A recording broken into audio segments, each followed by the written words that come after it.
नेहरू जी हो या इंदिरा जी हो या पूरी कांग्रेसी बिरादरी हो, ये लोग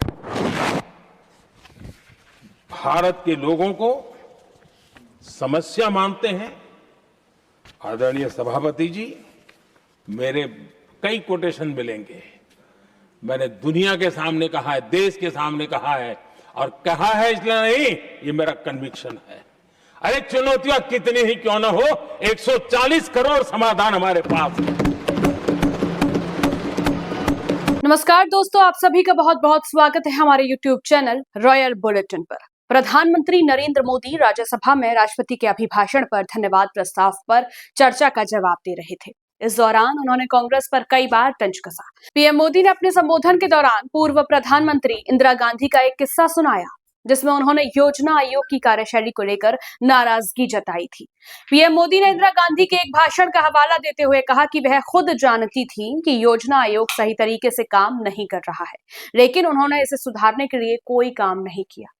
प्रधानमंत्री मोदी ने कहा, कांग्रेस के लंबे शासन में यही वर्क कल्चर चलता रहा। यहां तक कि इंदिरा गांधी भी जानती थी कि यह गलत चल रहा है, लेकिन उन्होंने इसे सुधारने के लिए कोई ठोस कदम नहीं उठाया। कांग्रेस के लंबे शासनकाल में यही कार्यशैली रही,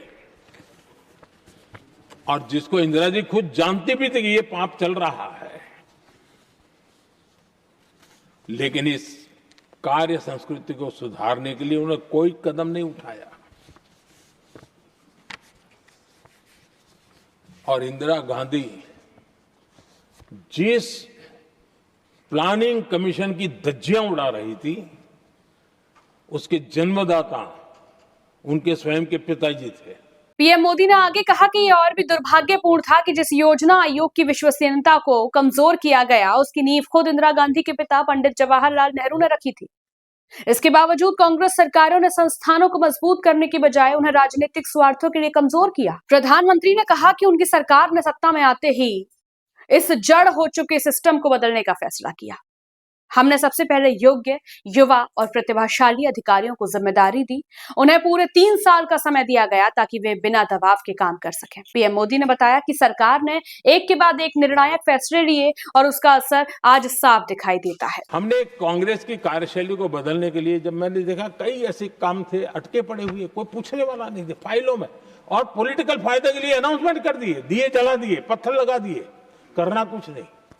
आखिरकार मैंने एक टेक्नोलॉजी वाला प्लेटफॉर्म बनाया यहां आकर के, प्रगति के नाम से। ये प्रगति प्लेटफॉर्म का मैं उदाहरण देता हूं, आप हैरान हो जाएंगे।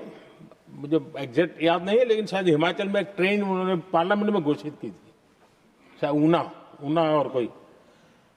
मेरे आने तक वो कागज पर भी उसका ड्राइंग नहीं बना था, बताओ, और चुनाव जीतने के लिए वो घोषणा कर दी।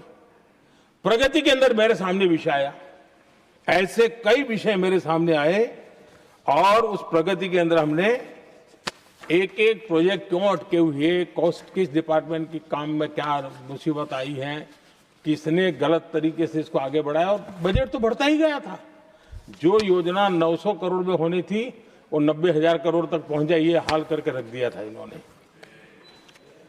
हमने एक टेक्नोलॉजी प्लेटफॉर्म बनाया, हर महीने बैठा। अभी मैंने 50वां एपिसोड पूरा किया उस मीटिंग का, और लगातार उस काम करते करते और संबंधित राज्यों को भी बिठाया, उनकी कठिनाइयों को भी समझा, उसके इम्प्लीमेंटेशन में कौन मिनिस्ट्री का परेशानी हो रही है, किस स्टेट की परेशानी हो रही है, किस कानून की परेशानी हो रही है, हर एक की बारीकी से देखा। और आज मैं गर्व से कह सकता हूं कि इस प्रगति के इम्प्लीमेंटेशन को बारीकी से प्रधानमंत्री के स्तर पर देखे जाने के कारण 85 लाख करोड़ रुपीस का काम को गति मिली। 85 लाख करोड़ रुपीस के काम, आप कल्पना कीजिए, देश की कितनी बड़ी शक्ति को अनलॉक किया हमने। इम्प्लीमेंटेशन कैसे होता है ये हमने करके देखा है। दोस्तों इतना तय है कि पीएम मोदी का यह बयान एक बार फिर कांग्रेस बनाम बीजेपी की सियासी बहस को तेज करने वाला है और आने वाले दिनों में इस पर राजनीतिक बयानबाजी और तेज हो सकती है। इसी के साथ राजनीति से जुड़ी हर खबर के लिए देखते रहिए रॉयल बुलेटिन। वीडियो को लाइक और शेयर कीजिए, चैनल को सब्सक्राइब करना मत भूलिएगा। रॉयल बुलेटिन के इंस्टा और एक्स पेज को भी फॉलो करिए।